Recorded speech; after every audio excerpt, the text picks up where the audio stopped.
Welcome to Thrivology Lab podcast, where we explore the science, philosophy, and practice of thriving. Our goal is to help you create a happier and healthier life through education, application, and transformation. Your co-hosts on this journey are Phil Dunwoody, that's me. And Neil Utterbeck, that's me. Phil and I are both on the faculty at Juniata College, where we teach courses to promote human thriving and well-being. For those who don't live in the United States or follow American politics that closely, we just had a presidential election. Donald Trump won and left roughly half of the country feeling sad, disappointed, fearful.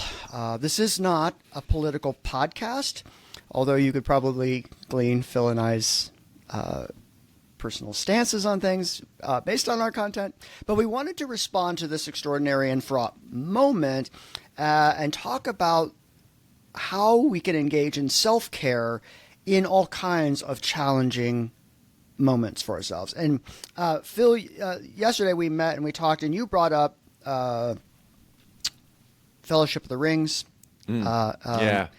Professor Tolkien is always welcome here as well. That's right. And there was the quote from Fellowship between Frodo and Gandalf. If you don't know the story, Frodo has sort of self-charged himself with taking the One Ring to throw it into the fires of Mount Doom in Mordor, and they've already gone through trials and tribulations, and Frodo says, "I wish the ring had never come to me. I wish none of this had happened," to which Gandalf says, "So do all who live to see such times, but that is not for them to decide. All we have to decide is what to do with the time that is given to us." And Phil, what did you responded, you brought that up, what were you seeing, hearing, feeling in response to that? Like what made you think of that? It's I think we have, all of us, we want to reject things we don't want to be true, right? And so there's this sense of like, well, I don't want this to be true. It shouldn't be this way. I feel it myself sometimes, but I also will hear my students explicitly say things like, I shouldn't have to fight for my rights, or I shouldn't have to advocate like this. There's almost this expectation that the world should be fair and that is the natural order. And I wish that was the case. I really do, but I don't think it is. Social norms, ideas of justice and fairness are social constructs that we make up and that we try and try and realize in the world. So, yeah, this sense of, I think some of it is this, Buddhism refers to kind of this first and second arrows of the first arrow is the thing that happens to you. You might the pain, the immediate event, and then the second arrow is all this additional suffering that you add on by worry, by anxiety, sometimes by beating yourself up, whatever it is.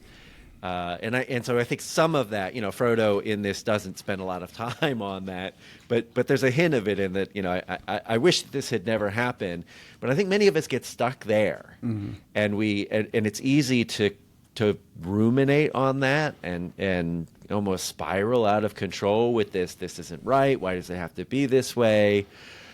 And while I might agree with all that, it's not helpful, mm-hmm. right? And that suffering comes from exactly your point, wanting either things to be different than they are. And one of the things we're going to talk about today is that ability to see clearly what is and is not, and not get caught up in the gravitational pull of those sort of imagination and that rumination that I know for myself makes things worse than perhaps they actually are.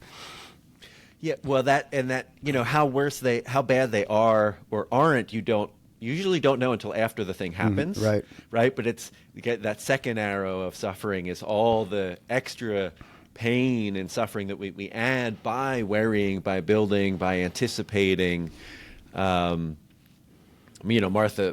Beck, we've talked about her book Integrity a bit on a couple of different episodes, but one of the questions she asks is kind of what is holding you back from doing the things you really want to do? Basically, what's the story you're telling yourself, mm-hmm. and are you absolutely sure it's true? And she really comes, to this almost this, I think therefore I am, or I doubt therefore I am. The sense that, for her, it's very Kantian that we often don't know what's going to happen. That uncertainty itself can be scary. The seeing things as they are in Buddhism, one of the concepts, it's called right vision. And it's similar to this, what we're discussing here. It's about accepting things as they are. And this word acceptance, I think, is hard for people because we think of accepting things that we want to be true, right? Like it's easy to accept things that you want to be true, or you accept a gift, or we think about acceptance as good things.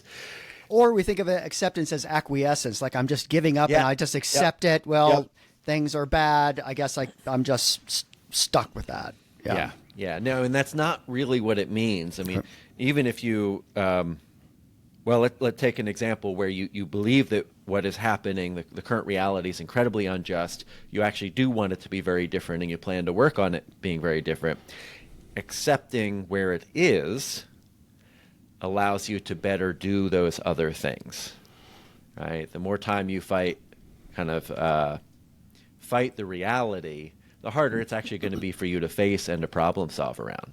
Well, and the Stoics talk about this as sort of the first principle as being to divide things between that which you can and that which you cannot control. And Epictetus, the Stoic philosopher, wrote in his discourses, the chief task in life is simply this: to identify and separate matters so that I can say clearly to myself which are externals not under my control and which have to do with the choices I actually control. Where then do I find good and evil? Not to uncontrollable externals, but within myself to the choices that are my own. And so I think, we sort of jumped over and we sidebar, we said this was going to be a bit of a freewheeling conversation because we're just also talking through this. And all of that is not to say the threats you may be feeling aren't real. And the fear is an anticipatory response to something that could be. So those signals aren't, we're not saying you just want to dismiss those feelings, but maybe, Phil, could you talk a little bit about just that feeling of threat, that people are feeling that? No, and this, Neil, and we had a whole different podcast planned for today, right? And this week unfolded as it did. And I think, it was the conversations we were having with friends, with colleagues, with students who have, this is obviously, politics is complex. If your side won, you don't have much to worry about. You feel good. If your side didn't win, this election in particular felt more existentially threatening than most of us remember. It seemed like fundamental aspects of our national identity, our core identities were on the ballot. And, if you're, this sense of threat, we've talked about stress, the body stress response in numerous episodes. It is this very effective kind of short-term way of dealing with emergencies where your body diverts energy from essentially expensive parts of the body to run. It diverts energy from those things to your muscles, right? So your digestion is incredibly expensive to run. Your frontal lobe is incredibly expensive to run, meaning it uses a lot of blood, it uses a lot of energy. And in an emergency, those things actually get reduced blood flow. They get shut down to some extent so that extra energy can be put, you get this rush of cortisol and these stress hormones, and they keep you awake for extended periods of time so you can survive some emergency. This is fine for a short-term, when there's problems with it, even as a short-term system, because you're not thinking clearly. Mm-hmm. But evolution clearly has decided that there are some good things here, or anthropomorphizing the evolutionary process anyway. But as a long-term reaction, long-term stress, you can't go years without sleeping well and without, with poor decision making because you're not thinking clearly, and your body's stress response amped up for all that time is just really, really bad for you. And so this is, for this election, if you feel like core areas of your identity are now much more at risk than they were before, many women, right, for example, even before this election, because of the Dobbs decision overturning Roe Roe v. Wade really feel like women's rights have been rolled back. And to some extent that they were on the ballot and they lost, right? If you're a member of the LGBTQ community, I mean, there were explicit commercials, about, basically Kamala's for trans people, Trump is for you. Right, and this kind of anti-trans messaging in a way, and of course those of Hispanic or Latinx backgrounds, undocumented immigrants. Right, there's been lots of talk about mass deportations. This is so there are these very real. We're not trying to Neil's your earlier point. We're not trying to minimize the reality of some of these threats, but actually talk about how do you function. How do you function given? And I've brought up a lot. I often my own preference, I guess, is to look to people who live in extreme situations to know how. Like I look to like Navy SEALs and Olympic athletes and people who just are just extraordinary. Human beings under extraordinary circumstances all the time, and what can that speak? What can that say to my sort of ordinary life? And I remember I brought up Commander Mark Devine before, and he was a former Navy SEAL and has a company out in outside of in California. I can't think right now. Encinitas is the town I'm looking for. Encinitas.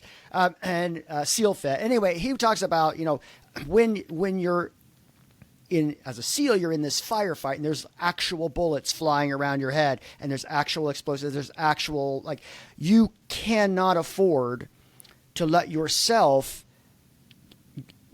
be swept up in that emotionally. You must stay calm and focused so that you can survive through this and be creative. And we'll talk a little bit in a bit about sort of that creative impulse and like how if you're feeling threatened, you probably also feel like that fear response is also we had on the next podcast sort of the James Lang theory of a fear, like I see the bear.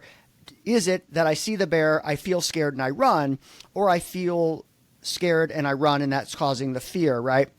So you need to do something to wrestle with that feeling as well. Like, this feeling happens, you've got it. Partly it's a feeling that you need to do something as well. And if and it's that, designed to motivate behavior.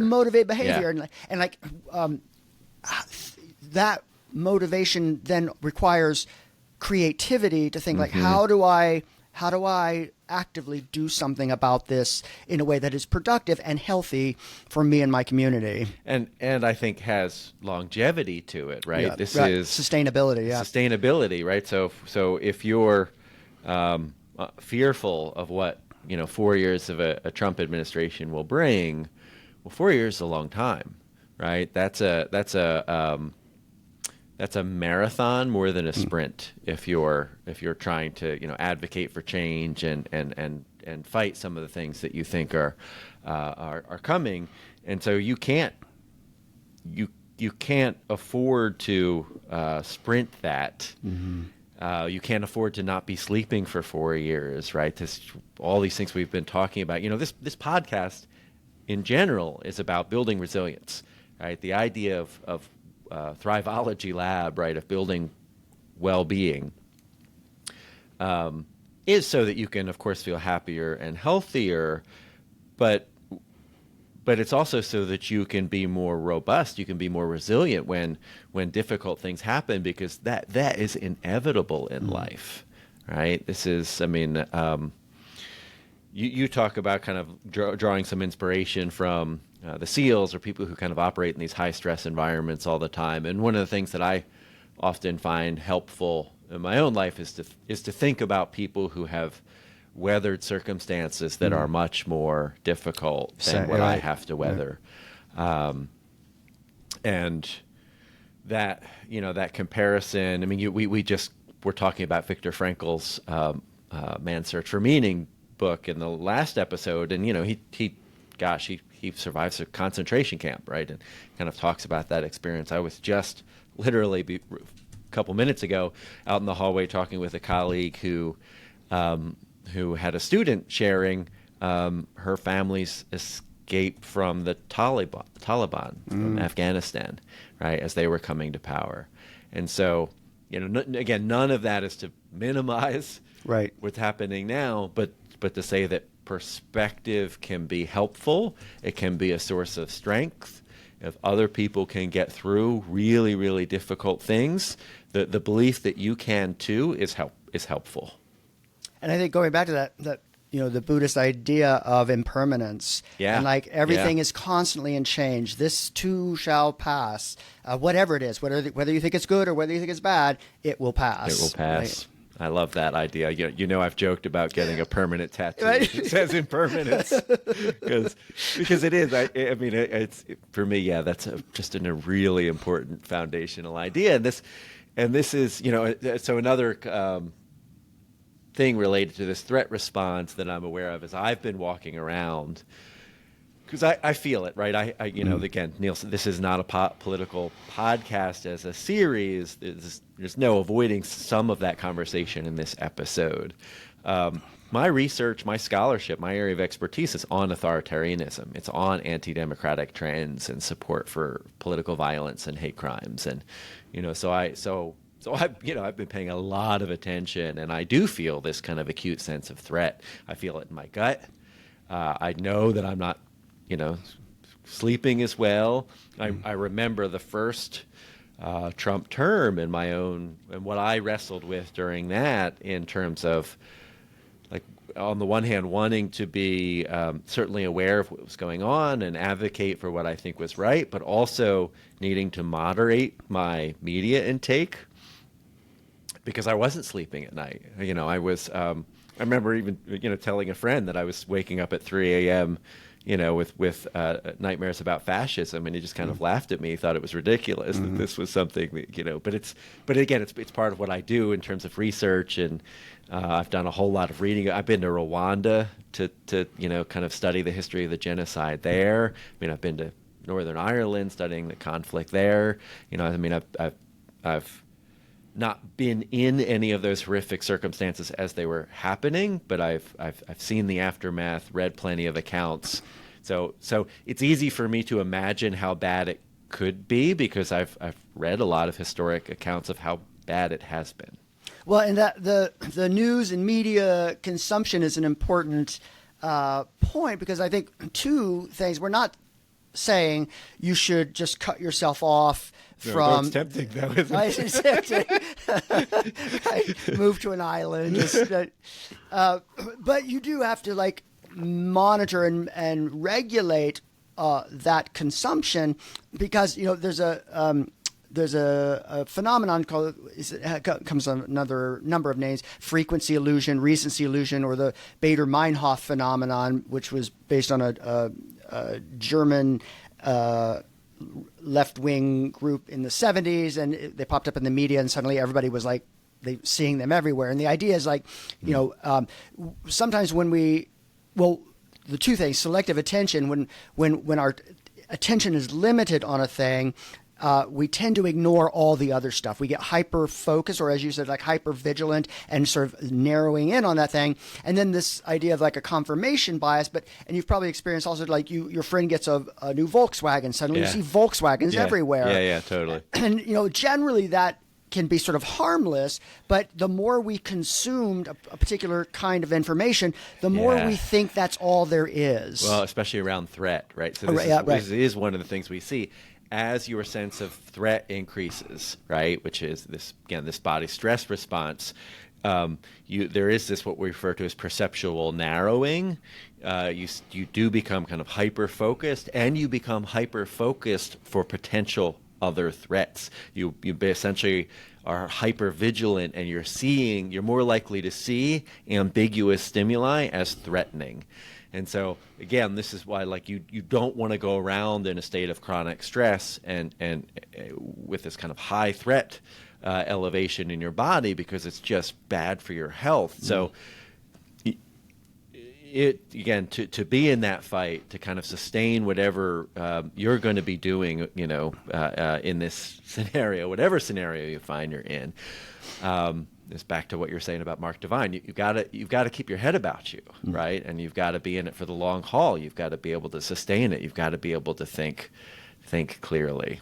And I think, we'll talk a little bit about tips and tricks maybe at the end, but I think this is a good time to just remind folks that the recovery, actually, we often think of like stress or work or effort is the first thing, and then the rest and recovery is the after thing. But we would argue it's actually flipped. And this actually comes from a great book, and I was planning to talk about this on the next podcast, but it's from a book called Peak Performance. And they're talking about, these high-performing athletes, CEOs, or people who are doing really well in very high-stress environments, and how do they perform under extraordinary pressure. And they actually start the book by talking about rest and recovery as the first thing you need to think about. So, and their equation is stress plus rest equals growth. And in this environment, in this conversation, growth can mean any kind of, effort you're trying to make to advocate for your community or to fight for your rights or whatever that is. It also requires creativity.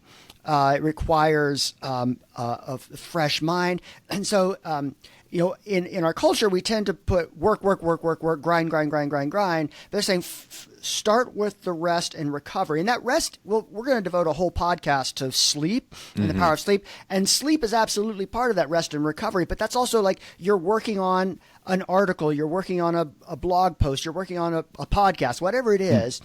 Take breaks. Like, don't be afraid to step away from the work. Go for a walk in nature. Take some time to do some breathing exercises or mindfulness exercise. Those short breaks can allow you to recover, and it's often in those off times that the creative impulse arises and you find a creative solution to the problem you might be facing. And they talk about the sort of apocryphal story of Archimedes, the sort of eureka moment, and he was in, he was trying, he was charged with figuring out whether a crown was made of pure gold. He couldn't figure out how to solve the problem, and he was sitting in his bathtub, and he had this aha or eureka moment where eureka just simply means I found it, and he realized his body displaced the water, and that's how he could remember it. But that we take information in.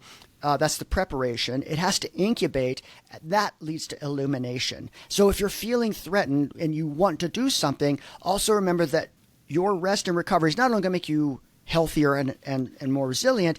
That's where those moments of figuring out a creative, novel solution will arise. So what are, let's get it concrete, right? What are some things that you've done, and I'll share some that I've done, right? What are some of your strategies for navigating difficult times? Yeah, I think I cannot deprioritize or let go of exercise, of my breath work, of my mindfulness, my sleep, my nutrition. We've talked about how important those are in just the normal times, but they are, I feel like I have to sort of doubly reinforce those boundaries and walls. I think I told you yesterday, I was feeling very stressed out. I went to the gym because I needed to move, but I skipped my I always do like my breath work, my mindfulness, and my mobility work after my workout.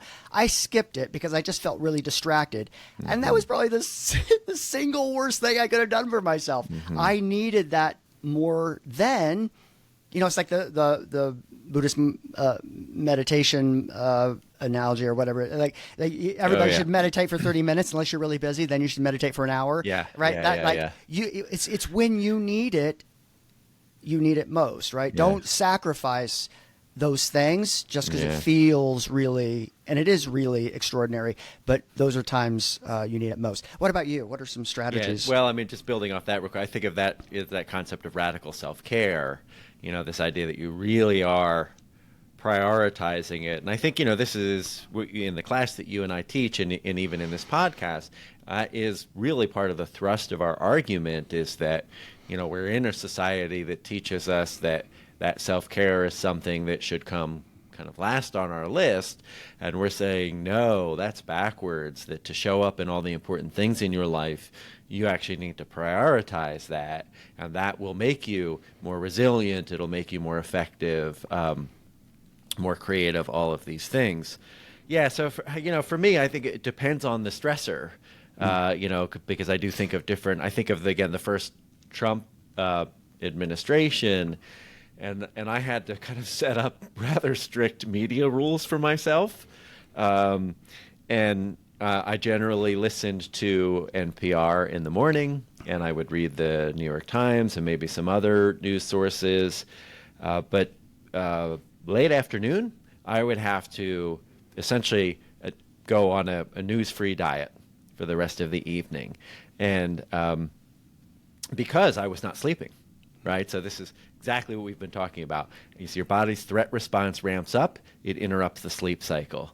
And I wasn't sleeping, and I noticed this, and I could connect it clearly with listening to the news at night, reading articles, and even on social media, because you can't go on social media without reading all kinds of posts about, this is happening, oh my God, I can't believe he said this.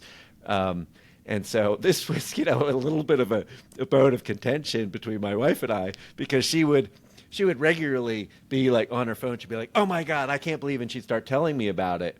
And I had to ask her multiple times, like, we can have those conversations during the day. Please do not bring them up at 10 p.m. when we're sitting on the couch before I go to bed. Right. Yeah. Right. That is when I need to wind down, and it's just what I've learned about my system. I'm not hiding from the truth. I'm still facing those things during the day, but for example, I read fiction at night. Like, that's one of my concrete things. It helps me.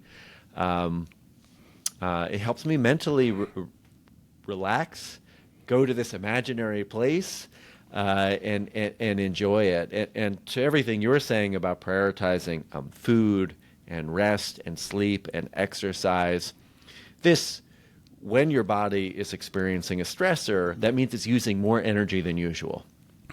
And so all of these things become more important, right? Your nutritional needs, your sleep needs. And we often feel, and I know I feel it too, that like when you're in that stress state, you want to turn to things that feel more comforting, like junk food. I want to sit on the couch. I want to just doom scroll on my phone, or things that feel, but they're actually not doing your body. It's going to be, or drinking out, or the alcohol. We see alcohol consumption, smoking, like all kinds of things sort of exacerbated by stressful cultural moments. And that's probably the worst choice we could make, because tomorrow will be worse than today. You're not, in the moment it feels good, but it's setting you up for failure tomorrow. And I think too, like, we're talking about these sort of political things, sharing personal things. These extraordinary moments are not just political. I know, I'll share that my father has Parkinson's, and my sister just wrote to me yesterday saying that the hospice nurse gave him 1 to 3 weeks to live. And so, death, loss, all of these extraordinary moments are not when we can afford to succumb to the gravitational pull of that darkness, that feeling, that spiral. It's the time we have to batten down the hatches and work through it, not to push the feelings aside, not to dismiss them, not to hide them, feel things fully, experience them fully, but self-regulate to the best of our ability. So this is let's talk about this for a little bit, right? This feel things fully, I think, is really important, because emotions have what we call a rebound effect, in that if you try and suppress them and push them down, they actually just come back stronger, right? So if you're feeling worried or anxious and you try to not think of it or not feel it, that doesn't work. And this is part of the mindfulness practice that we've, of course, been talking about throughout this series. Allowing yourself to feel those things, allowing yourself to experience them, but also engaging in some of the deep breathing, trying to kind of down-regulate that body stress response. In episodes 2 and 3, which are both about mindfulness. We talk a lot about deep breathing, and we have some exercises in there. That is one that I've been talking directly with my students with this week who are struggling, and and we've been doing, well, of course I teach Tai Chi, right, and we're doing them in the Tai Chi class. It's a really powerful technique for helping you face the difficult things. Because what the last Trump victory was 2016. This is several years later. Obviously, we're eight years later. It's still hard for me, but in that time, I have built a much more deliberate well-being practice for myself, and I feel like personally that I'm facing that difficulty a little more easily than I was before. And I think it's what we're also advocating for. We at Juniata, we started this semester with a faculty conference on well-being, and some of the response we got was like, well, I feel okay now. Why don't I just wait and do all these things later in the mid-semester when I feel bad? But that's not the time, we want to do it. So what, if you haven't been doing those things, yes, now is a great time to start. But you're also doing those things now for the next event in your life that happens. You don't repair the sails of the ship in the hurricane. Ideally, you do it in port. But if you find yourself in the hurricane, here's what some of the things you should be doing.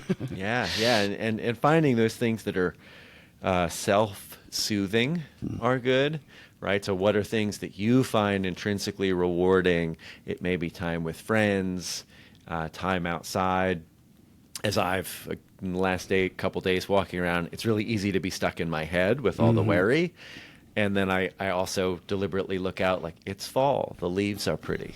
And I see that, and I remind myself, okay, look at the leaves, look at the sun, feel the breeze. And it's those simple reminders, it's like much that we talk about with mindfulness. Simple is not easy, right? So because the danger of focusing always on the anxiety is that it spirals down. It gets deeper and deeper and deeper.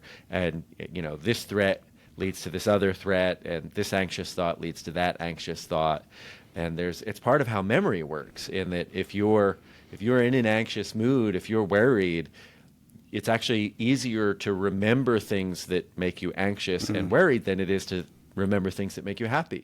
Or to imagine hope. Yes. We talked yesterday with one of our students about the difference between hope and optimism.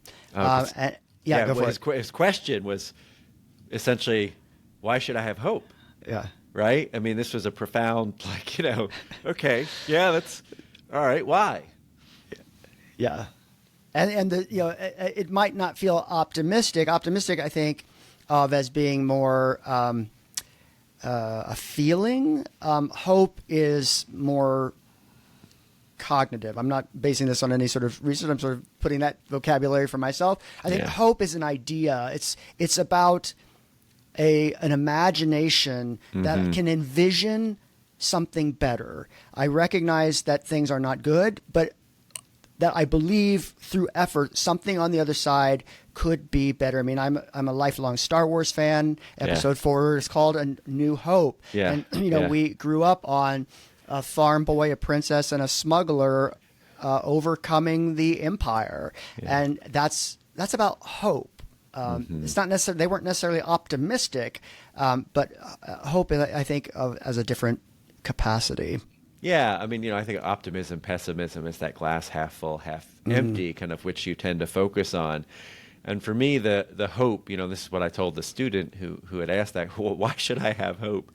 It is, and this is part of what you just said about, you have to be able to actually imagine a better future to make it a reality, right? So if you give up hope, what you're saying is that you're not working for a better future. That is self-fulfilling.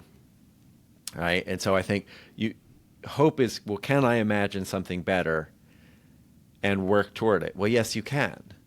Regardless of how difficult or easy you think that might be, you can do that. I mean, this is, Obama's book title, The Audacity of Hope, is about that.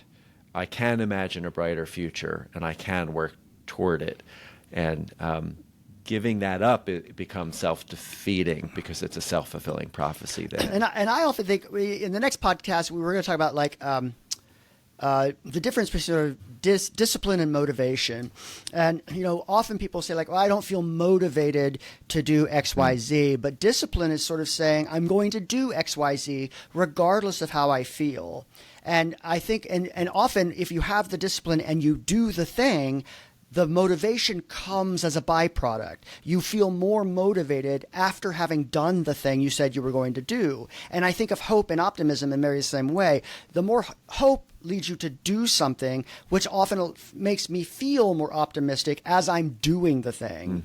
And so I think, and some of that is even just, I think of as movement. So even, you brought up, so like when you're feeling bad, you go out for a walk in the woods. Yeah. Just moving the body forward might be enough to jumpstart some of that optimism, of that hope, of something to feel like, okay, I can move this forward. I can imagine a better world, and I can do something about it. Now I need to figure out what can I do in my capacity. Or are we just at the strategies part? Or are we kind of summing up some basics? Let's strategies? let's just summarize a little. Okay. Yeah, I think to your point, I'll do the first one. We can just bounce back and forth. Okay. You put this up by rules and boundaries around news and social media consumption. Yeah. And literally, I would, if it were, I have very specific times I do specific things. Just block it out for yourself. Say, okay, I'm going to give myself this time to do this work. And we see that even with sort of habits and workload. Deep Work by Cal Newport talks about like blocking out specific times. I would apply that the same to this kind of consumption. We're not saying eliminate it from your life necessarily, but be clear and specific for yourself. And maybe concretely, our phones have time limits built into them that we can put. So I think mine set for an hour or something of social media type activities and a limit of 20 minutes per app. And actually, it's social media and other things, like there's YouTube in there. And so decide kind of when, if that's something you're doing late at night, and especially if it's doom scrolling, right, that is really going to disrupt your sleep. So think about where and when and limiting that for sure. And that the sleep part, really try and prioritize the sleep. Now, this is hard when you're feeling stressed, because I'm certainly one, as my stress increases, it's harder for me to go to sleep, and then I'm more likely to wake up too early. And then I feel that throughout the day, and then I feel more stressed that day because I've not gotten enough rest. And so for me, it is thinking about the wind down period before bed is really important. Often it does involve for me some stretching, either watching fiction or reading fiction, playing music, right? So whatever kind of self-soothing things you can do, self-soothing things you can do before bed. Think of a bedtime ritual, in other words, that extends, maybe for a couple hours before you're going to sleep, to help you kind of enter that. And then if you don't have a practice of deep breathing exercises, maybe start that, so that when you do wake up at 3 a.m. or 4 a.m. and think, I really need a few more hours of sleep to be healthy, you can't tell yourself, oh, stop thinking about this. Right? Stop worrying. Go back to sleep. It doesn't work. It's the don't think of a white elephant. Instead, you are, okay, let me do a body scan. Let me do some deep breathing. That is what helps me get back to sleep. And remember, too, is that it's sleep and rest and recovery. So you may need more breaks during the day. You may need to step away from the laptop, step away from the computer, just go for a little walk, go out in nature ideally, take a little 5-minute breathing like during the day. Take more periodic breaks so you're not just burning yourself down by the end of the day. Yeah, acknowledging where your body's energy level is. Cal Newport talks about working at a natural pace. And by natural, he mean, if you look at the seasons, there's kind of this natural ebb and flow, but also our own energy throughout the day. This is also very Taoist, right? And kind of acknowledging where you are and not fighting it and kind of working with the flow of things rather than this kind of sense of I must just grind constantly. And as we mentioned earlier, some form of movement or exercise is really important. Keep your body moving. I know for myself, if I sit, I'm more likely to dwell, to ruminate, to just stew in the thoughts. They become worse. Just include some sort of movement in your life.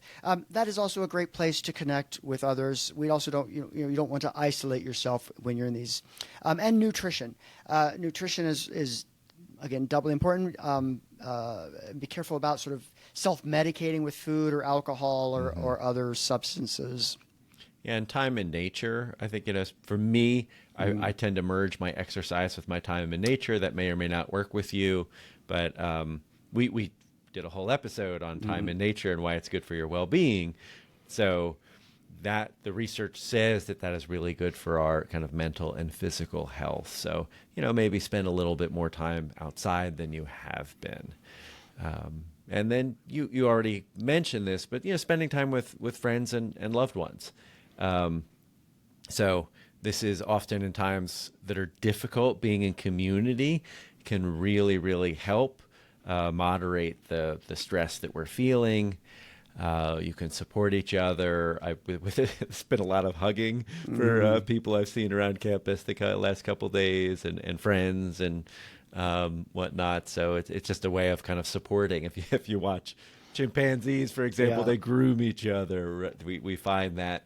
We find that soothing. We find it relaxing. The counter to that, I might say, people, particularly in this environment, may find themselves at odds with family members who have a very dangerous or opposing. And so, you might need, just like you need to limit some of your media consumption, maybe not, maybe taking a break for a second before directly engaging with some people that you might find combative or difficult. Maybe this is not the time right now to do that. Again, prioritizing your own mental health and self-care first until you've got some footing, and then maybe engaging with some of those more problematic. Well, like Thanksgiving's coming up. That's going to be hard for a lot of people. Yeah, sure. So there is. I say friends and loved ones, and sometimes. Family's complicated, as Family's they say. Complicated. Yeah. And don't forget to seek help.